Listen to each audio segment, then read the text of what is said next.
Episode 20. You know, arrogance is such a tricky thing. It wears this mask of confidence, almost like a suit of armor. When I was younger, I thought it was my shield. I thought it protected me from the world, made me stand taller than the rest. But the truth is, it was never protection. It was a prison. I walked around in college with this sense of superiority, like I was above it all. I didn't care about what people thought of me. Oh no, I am better than that. I had to be. At least, I told myself I did. I thought I was the smartest in the room, the most capable. I was so wrapped up in the idea that I was something special that I didn't even notice how I was hurting others, how I was hurting myself. You know, people told me things like, "You're born to be great," or "You have so much potential." And at first, it was like fuel to a fire.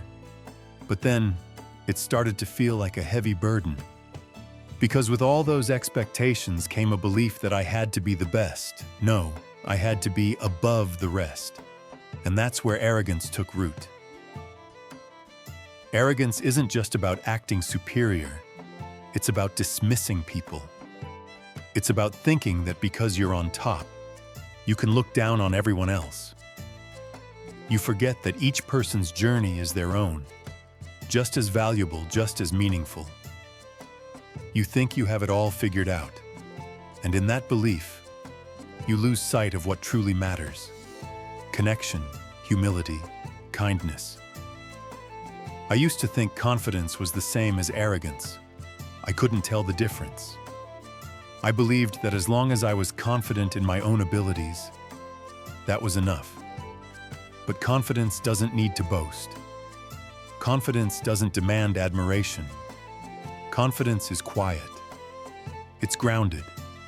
It's about knowing who you are without needing to prove it to anyone else. Arrogance, on the other hand, is loud. It makes others small so you can feel bigger. When I finally hit rock bottom, when I saw the consequences of my own arrogance, a string of failed relationships, fractured friendships, and missed opportunities, that's when it hit me. I wasn't just hurting people around me. I was suffocating my own soul.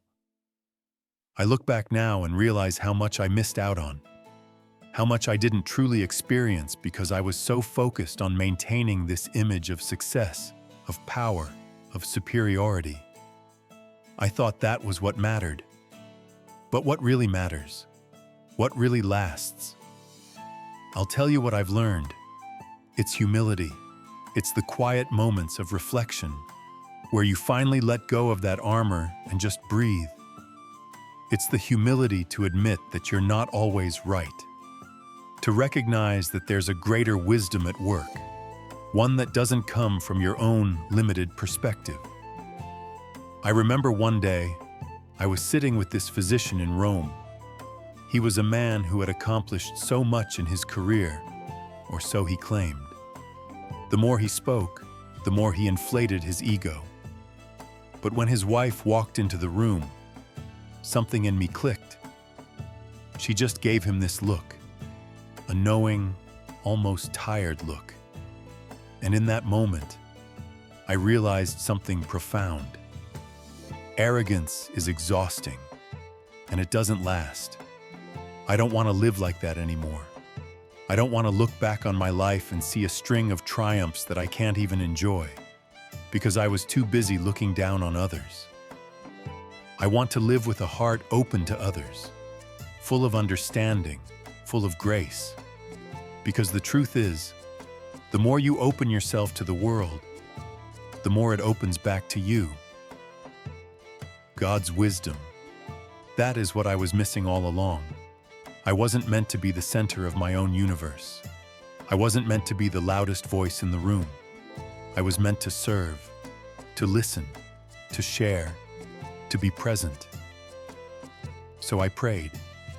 I prayed for guidance, for humility, for a heart that could truly understand the value of others, not just myself. And slowly, I began to change. There is no place for arrogance in a heart that seeks truth. There's only room for compassion. So now, when I find myself slipping back into old patterns, I remind myself, the more I give, the more I'll receive. The more humble I am, the more grace I'll feel. Because that's what truly matters. To live unassumingly, to live in peace with others and with yourself. And that's the life I want now. The one where I stand not on a pedestal, but alongside others, where we can all grow together.